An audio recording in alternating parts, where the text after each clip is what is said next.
Yo, yo, yo, people and patrons of the night, it is your boy, the Horrorlander, and a while back ago, I had made a discussion video talking about something that I wanted to happen in the kids' horror genre, and that was that I wanted adult horror authors to start stepping into the ring, to start taking a shot at the gauntlet, and doing some middle grade horror debuts, basically having adult horror authors start writing kids horror books, because my mindset behind that was that a lot of these like best modern adult horror authors, they do such a fantastic job at the highest level that climbing down the ladder to kids horror, going from major league to minor league, they could probably cook up some shit that would absolutely leave you speechless, jaw on the floor, and really set the standard and kind of elevate kids horror. At least that was my mindset behind it.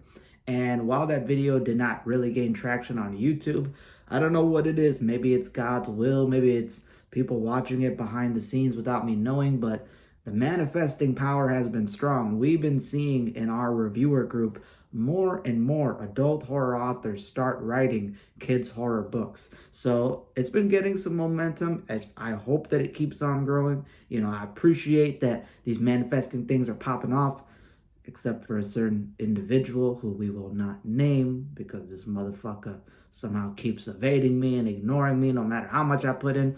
But that aside, the reason why that video was even made in the first place was because there was a adult horror author who's pretty famous and known for his batshit wild stories. He's known for horror comedy. His name is Jeff Strand, and he had started writing this kids horror, middle grade horror debut series called Eek, E-E-K. And the first book in that series, I had a lot of my friends read, and I had not had a chance to read it. I knew about it. I knew how people felt about the other books, that they liked them. And there's a new Eek book that's going to be on its way, the fourth one. So I decided, you know what? It's time for me to finally pull the trigger and read It Watches in the Dark, which was the first book in his series. And my God, people, I mean, you look at the cover, you can discern that this is about some kids who go into a town, and meet this kind of scary scarecrow kind of figure. Yeah, that's how you can put it basically, but this book is absolutely insane. It has crazy high tension and stakes. The villain is merciless, malevolent, overpowered, just pure, unadulterated wrath. The townsfolk in here are unhinged, and you see the levels that this story goes in terms of putting these group of duo protagonists, brother and sister, through the ringer. You just see it fleshed out. And the main characters, you really start to relate to them. You really start to root for them, especially with the type of messed up stuff that happens to them in this situation. And their perseverance is crazy. So this book offered a lot of good stuff, a lot of good gems. So without further ado, let's get into the plot of this thing. I'll talk about what it's about without spoiling too much. And then I'll get into my positives and my negatives. So without further ado, let's dive into It Watches in the Dark. Murasame Flame! Triple fusion ability activates! Two Dragonfly plus Geki Grit Demon plus Retsu Lightning!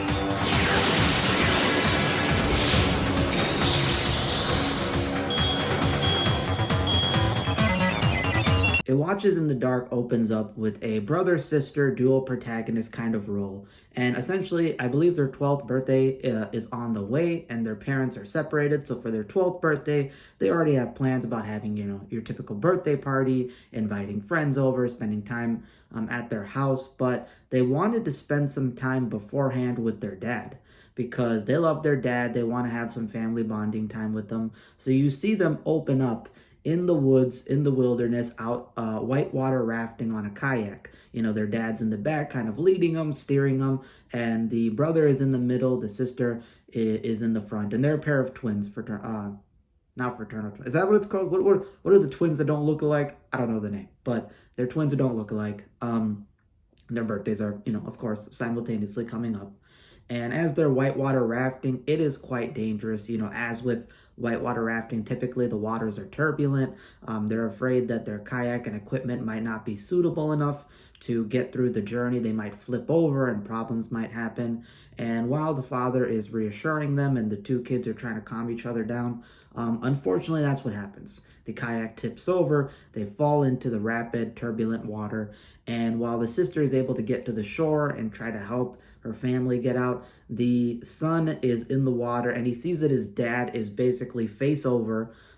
He looks like he drowned or got knocked out, so he has to go save his dad. He grabs his dad, takes him out, and they realize that their dad is in bad shape. I mean, there's a chance that he might have, asphyxiated, he might have drowned.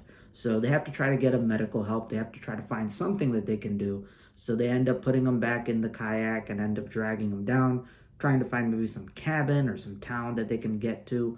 Otherwise, this is going to get really bad. And as luck may behold, they do end up finding this town, which is really secluded. It's really deep in the wilderness because they get to this kind of abandoned, dingy dock, and they set their dad's kayak with him in it down there, and then they start going forward, and they see this sign, and the sign says like population 999, very, very small town. And again, it's deep in the wilderness, it's deep in the woods, so they're kind of a little bit weirded out as to like, why are there no signs? Why is it not closer to the road? No one would even know this thing exists. But they kind of put the questions aside and they're like, let's try to get some medical help for our dad. And as they start going around, they meet this guy who I think his name is Frank, and he's a little socially awkward when they knock on his door. He introduces himself. When they're telling him like stuff about their situation, he's replying in strange ways, like socially awkward ways. And I can't remember the specific stuff, but he'll say like awkward comments about like the possibility of their dad already being dead, and then being like, oh, I should talk like that. Your dad might still have a chance to, keep being alive. And they're sort of like put off by that. They're like, okay, this town's full of a little bit of weirdos, but let's take what we can get. And eventually Frank leads them to a place where their dad can get medical help, sort of takes them around town. And they see that the town is very old school. It looks like from the early, like settler period kind of town, all wooden, colonial type of house build. So they're very lackluster in technological advancement.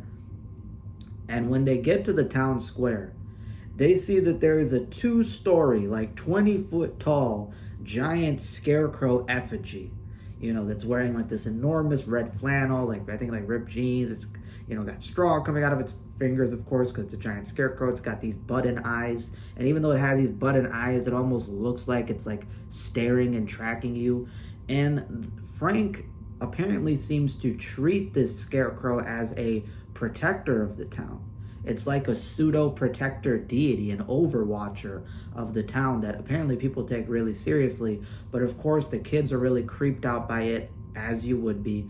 It is scary. And immediately, Frank ends up getting offended. He feels that the kids are disrespecting the protector, that they have no manners, that they're good for nothing, and they end up becoming isolated again. And as the story goes on, they eventually meet the nurse lady who can help their dad. She ends up pulling him into the facility and then saying, like, you can't come in, like, you're not allowed to see your dad, you're gonna get in the way, which again weirds him out. Like, why are we not able to, be there with our dad while, kind of check up on him? Why are you trying to isolate us from him? And they meet the mayor, and the mayor is also strange. So everybody in this town seems to be just a little bit unhinged, just a little bit weird. They get treated to like getting some food at a diner and everybody is staring at them. And one woman comes up and she's like, how's the outside? Like, do you guys do this?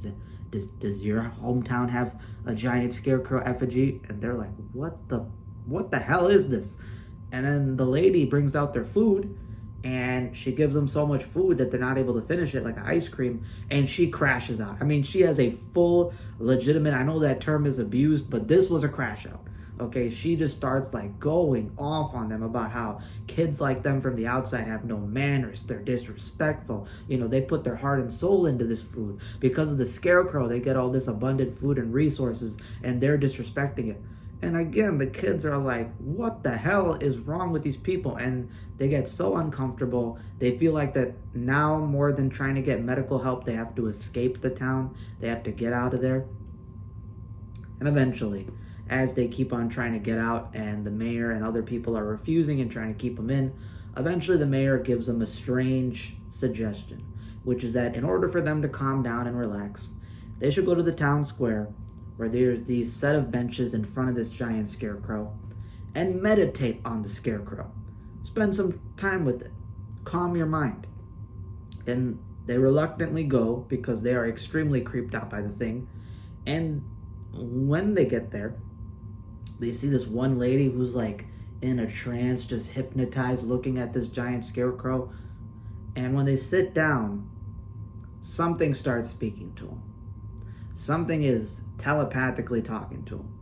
And they quickly realize that this scarecrow is not just a scarecrow effigy. This thing has some sentience. It has some consciousness. It might be Lovecraftian, sort of, in how it kind of works. It starts telepathically talking to them. This scarecrow will start threatening them, telling them, like, if you don't behave, I'm going to come and get you. You better stay out of my way. At one point, the scarecrow, I think, tells the brother to, like, go ahead and start stabbing the sister. Hurt her. Bring her pain. Make her bleed. It's like trying to, I guess, guide the kids to turning on each other, and threatens their life and threatens to kill them and do other things. So they get really freaked out, they get really scared, and they find out that this thing is not just an effigy, it is possibly some entity, some deity. And as the story goes on, they have to stay overnight at this town, and they're really creeped out. And the people have advised that once it hits nighttime, you don't go outside. You don't go outside at night, because you won't be guaranteed to be protected there. Bad things may happen. And they say no, like, we can't take a risk. We've met all these crazy weird people. We just had this strange supernatural occurrence where this thing is talking to us, and they both know that they're not crazy. So they're like, we have to grab dad out of that hospital and we have to book it. We have to get back to the kayak and just swim, and whatever it takes, keep on kayaking out there and eventually find some line and call 911 as soon as they get a signal. That's what it is.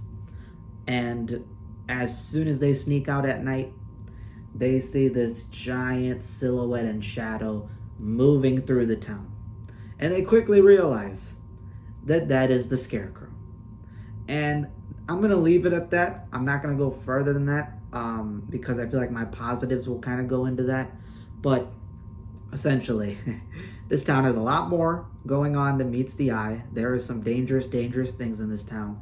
And now the kids are going to be the main target of the scarecrow, of the townsfolk who feel like that they are parasitic and they have to get rid of these two parasites who are just these innocent kids that have unfortunately stumbled into the wrong town, the wrong place, at the wrong time. And not only are their lives at stake, but their father's life is at stake. And they have to go head on and figure this out and either escape the town or defeat the town, whatever it takes, in order to effectively save the day.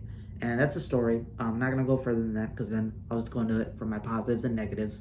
So without further ado, let's get into those. So for the positives of this book, the things that I love about this book is that, the two characters, as I said, they are relatable. They are easy to invest into. It's not like you get their full personality, but they have like nice banter between each other. Of course, these are like probably some of the Hall of Fame award-winning kids horror protagonists out there because they go through so much shit. They get put through the ringer in terms of having to save their father, and they save their father from drowning out in those rapids. They take him to this town. They immediately try to get help, and then they are put into this horrible situation, this horrible occult situation where now their lives are at stake and their father's life is at stake.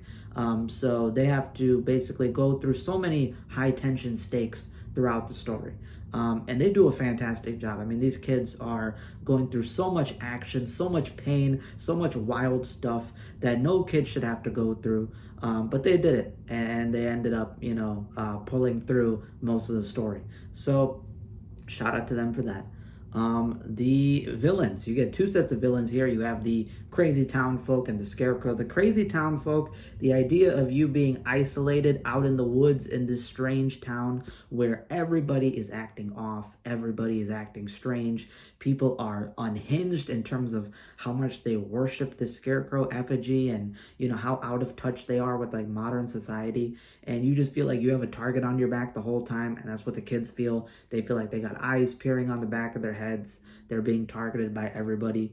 There is a scene where a form of torture, I wish I was lying, it's literally a form of torture, where the kids get put into this barn, and there are these giant dirt mounds in the barn, and the townsfolk are surrounding them because the townsfolk want to punish these kids for disturbing their town and messing with their protector, the scarecrow. And they end up tying them onto poles, pouring honey all over the kids, and then one of the guys goes up and kicks the mounds, and they are filled with fire ants. So these townsfolk are willing to watch these kids smile, laugh, and point at them and get full enjoyment as they are being stung by like thousands upon thousands of fire ants. I won't say what really happens further past that point, but it's not that far. You don't, if something happens that intervenes, which is still a little bit crazy and dark. But yeah, the fact that these guys are literally pour honey over them and are willing to watch like thousands of fire ants keep on stinging the kids for maybe hours, maybe days. We don't know what they would have been willing to go to for punishing these guys.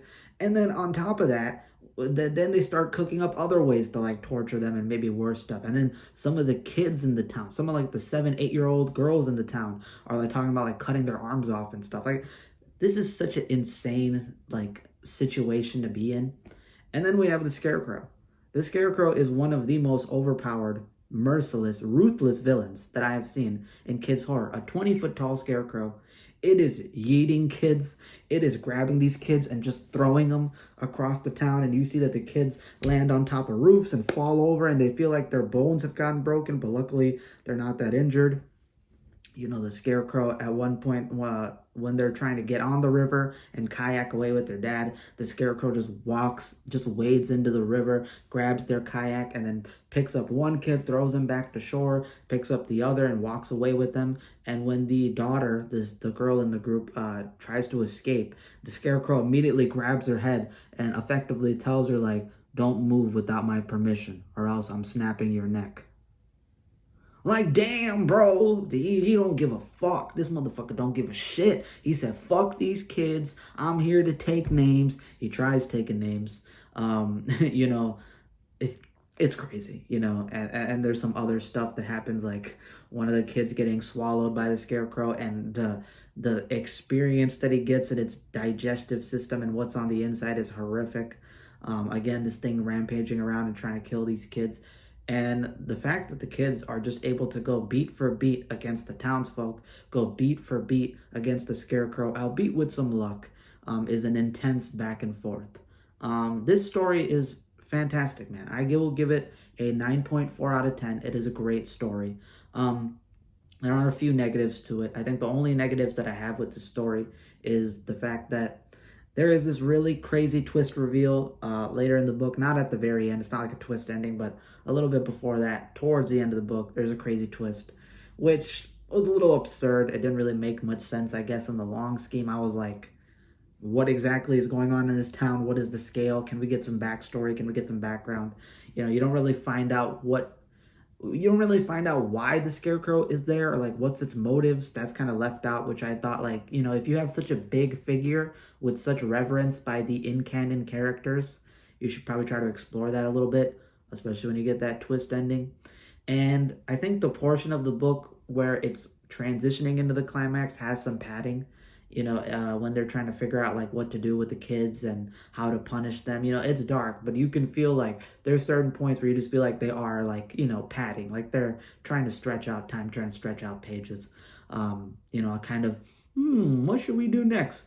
That kind of thing. So I took 0.6 off for that. But other than that, this is a great book. This is a book which did what I wanted, out of adult horror authors doing kids horror, where You know, the villains are a lot more terrifying, a lot more scary, a lot more high stakes in terms of the actual story, crazy stuff that normal kids horror authors would not be. And this is nothing against people who only write kids horror. There's been plenty of examples, we know them, okay, we all know them, who've written great kids horror books. But it's more so like when you focus your career on just writing kids horror, like let's say Arlstein, for example, and I've read a few of his adult horror stories, especially those that he wrote back in like the 1970s in a magazine called, I think, Adventures in Horror, where he did under 3 different pseudonyms. You know, he's not strong at adult horror. He's never been. So kids horror is his forte. But he also is very familiarized. You know, he kind of does the same kind of things. He sometimes recycles some plots. So with adult horror authors, when they come in here, you know, especially the best ones out there, they come in with like brand new, you know, crazy horror scenes, crazy villains, ideas, and they're willing to go the extra mile. And I like the fact that these type of guys are willing to go the extra mile, make an impact, you know, advance the kids horror genre, evolve it, rather than keeping it in the same recycled place over the years. So I really respect that. And eventually, please, Lord, if Tim Curran decides to finally reply to my goddamn messages or watch my damn videos and starts to write some kids horror, you know what I'm saying? Give me a kids horror novella. Give me a kids horror short story. If Jeff Strand is cooking up shit like this, bro, if Curran gets in the ring and locks in, it's finished. It's done. It's game over. Like, at that point, you just got to stamp it. Get the chalk on your hands like LeBron. It's over. Because the shit that he writes in all of his adult horror stories, and the dude's a writing machine, man, the thing that kids are going to go through in a hypothetical Tim Curran, you know, kids horror story is going to be diabolical. It's going to be ridiculous, and I'm going to be smiling, giggling, and kicking my feet the whole way. Because I'm a psychopath. I like seeing kids get slimed. I like seeing kids get beat the fuck up. Because fuck them kids. All right, adult horror, bro. Listen, we are not holding back. All right, y'all people say, oh, you don't kill and hurt the adults. That's morally ethical. Bitch, we doing horror, bro. Horror is all inclusive. I believe in diversity, you know, inclusivity. When it comes to sliming people, fuck them kids. Y'all are getting this work. You feel me? Hypothetically, in fiction, not in real life. Okay, don't hurt kids in real life. Okay. Unless they're a little shit. Never mind. Okay. That aside, this is a great book. Go check it out. Go read it. You can get it on Amazon or somewhere else. I don't know. But go pick it up. Go read it. This is an ongoing series. There's another book after this, a second book called Nightmare in the Backyard. Then there's one thing called Finders Keepers. And there's a brand new one coming out. So Jeff Strand is going to keep on cooking. And I'm going to keep on reading. And hopefully he keeps on cooking. That's all I got for today. If you guys enjoyed this video, free way to support me. Hit that subscribe button. Hit that like button. Comment down below. And let me know. Have you guys read this book before? If you've not, go pick it up, go read it, come back to me, let me know your thoughts, and stay tuned for the next video, whenever that may drop and whatever it may cover. I appreciate all of you, and have a great rest of your day. Deuces. Arrivederci.